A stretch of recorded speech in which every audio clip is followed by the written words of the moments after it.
Good morning, ladies and gentlemen. I'm just going to add a little bit of extra material to the Sedition video I did the other day. There was a length, it was getting a little long, and I didn't want to put out there too much. Of course, another popular conspiracy one that I probably was going to mention in there was, of course, the old chemtrail hoax. And it is a hoax. Let's start with some background here, a little bit of history. Let's take the example, the Chernobyl accident in the former Soviet Union. Of course, as we all know, the communists really were great for the environment, weren't they? Oh no, yeah, right. And ironically enough, my dear friends on the left, communism did enormous damage to the environment. Communists built nuclear plants and weapons and all types of infrastructure with no environmental safeguards at all. That's just what socialism does.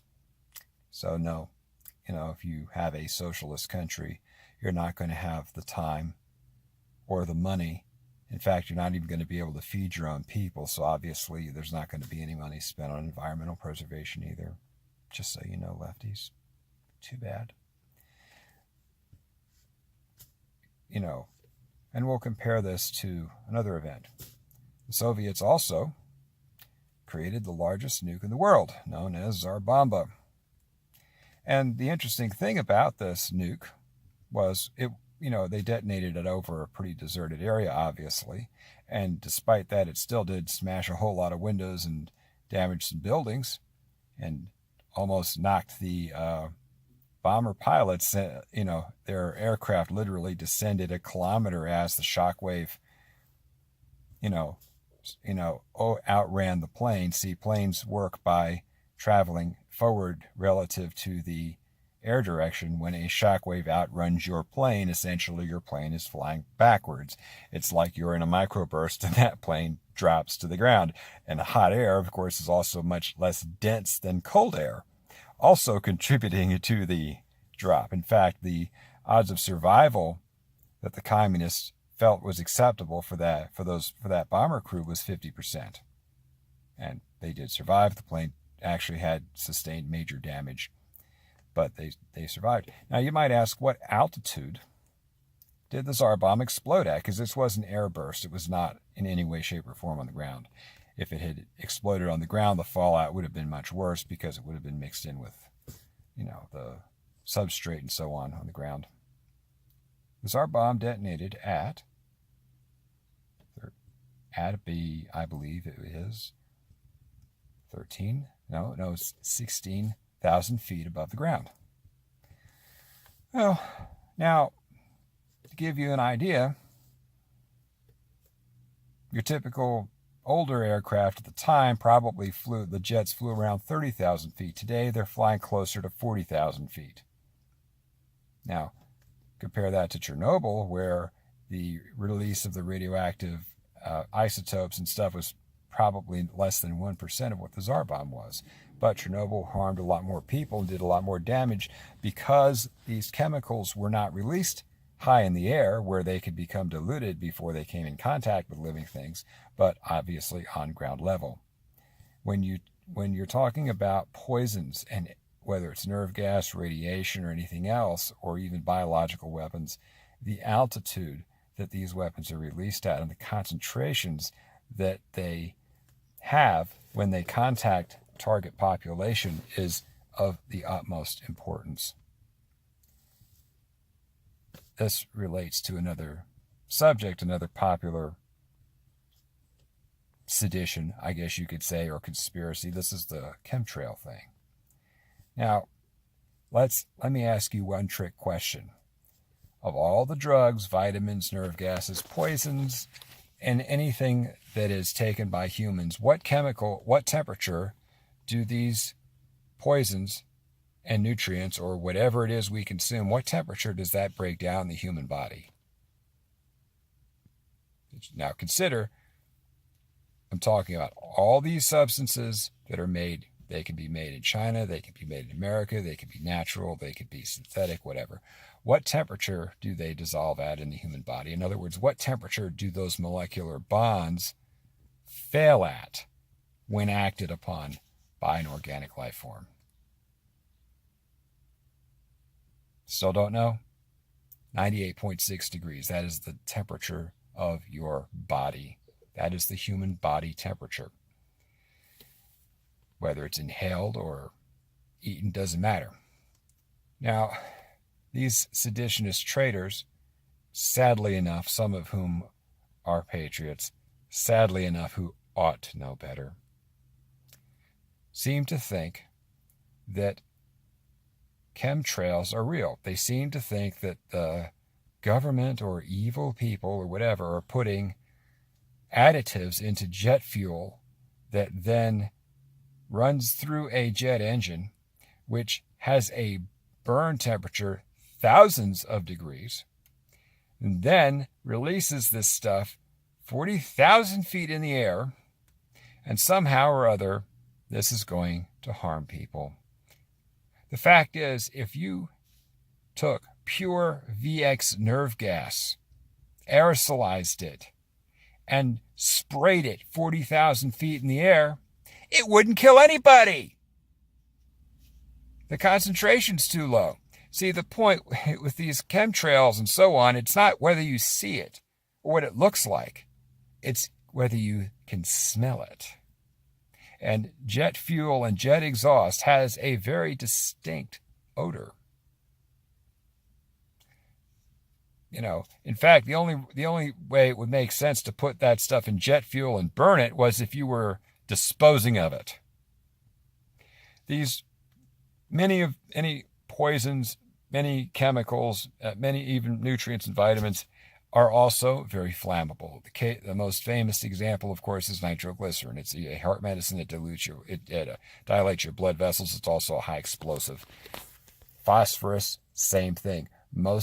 The overlap between hazmats and poisons is very, very high. Anybody who drives a commercial truck will tell you that, a lot of times you've got dual placards showing on that vehicle.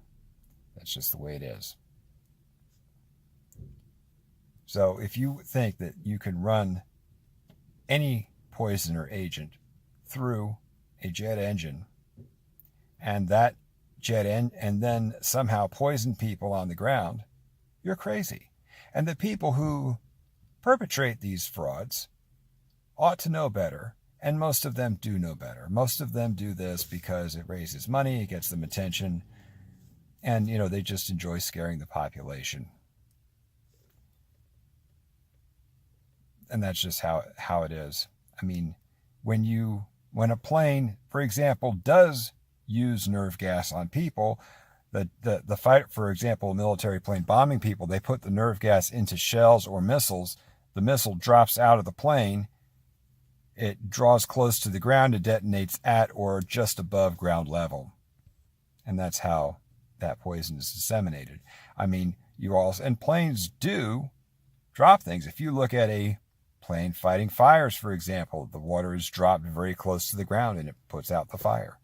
If you look at crop dusters or planes that spray insecticides, things like fighting the Zika mosquitoes and things of that nature, the aircraft that do that fly at extremely low altitudes and very slow speeds.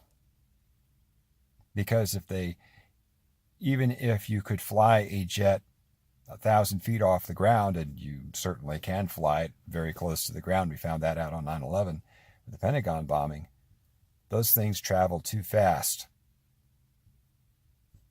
The stuff wouldn't get to where it needs to go, and it would be burned up in the engines. Of course,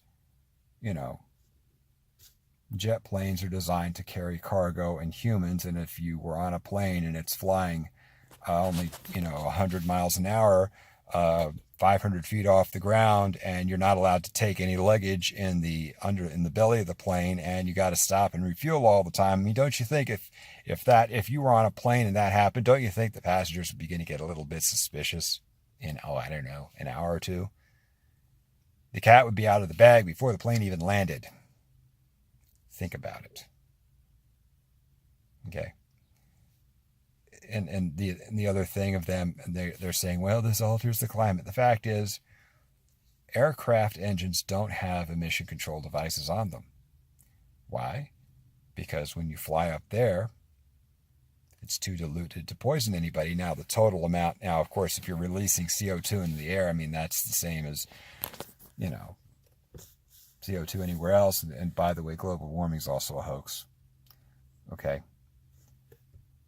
But this idea of flying a plane where the chemicals are at a level where the chemicals are too dilute to harm anything on the ground, taking these chemicals, blowing them through an engine that is thousands of degrees, releasing it into an atmosphere that is extremely cold, far below freezing, which is why you have ice crystals, which is why you get the trail in the first place, because it's ice. And then expecting that to somehow harm anything on the ground is ridiculous. Now, planes are flying a little bit higher than before. The newer ones do fly closer to 40,000 feet.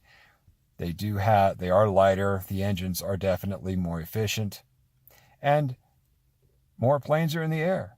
I mean, do you think jet fuel in China or Japan or the United States has the same exact formula? Does gasoline? Does diesel? Not really. Of course, you're going to, some aircraft are older than others, some are newer than others. If you fill up half your tanks in China and then fill up half your tanks in LA and fly, yeah, you could easily get, even out of the same aircraft, you can get different condensation trails that look different. Sometimes engines just run better than others. Yeah, they're computer controlled. Think of a car on a cold winter's day with no emission control devices. I mean, like an old 57 Thunderbird or something like that. And, you start it up and run it when it's cold. You're going to obviously have your very own chemtrail, but it's just exhaust.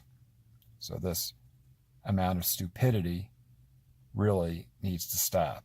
When you say stupid things, people think you're stupid.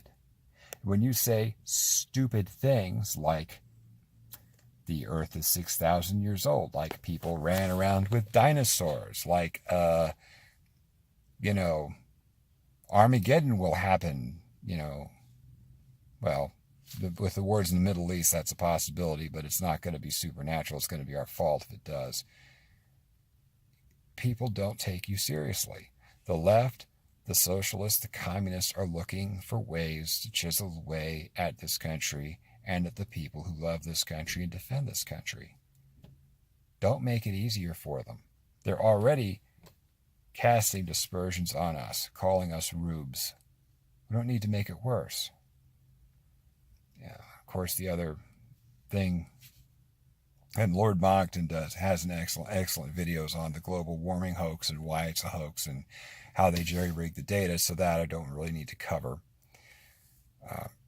But the other, of course, thing that is commonly talked about in terms of sedition is vaccines. The claim that the vaccines are there to kill people, or that vaccines cause harm to individuals. The fact is they don't. In fact, many newer cancer treatments, even things that have cured glioblastoma, pancreatic cancer, and some of the more nasty types of cancer that are just coming out, use immunotherapy. What happens is they have a modified virus that attacks the cancer cells. The body then learns to kill cancer cells, and basically makes you are essentially vaccinated against cancer. That no thanks to the left, that research is persisting. When you rule against science, what you're doing is harming people. And people aren't going to take you seriously when you talk about guns or when you talk about voter fraud or anything else if you say stupid things. So, Sedition Part 2. Long live the Republic. Have a good day.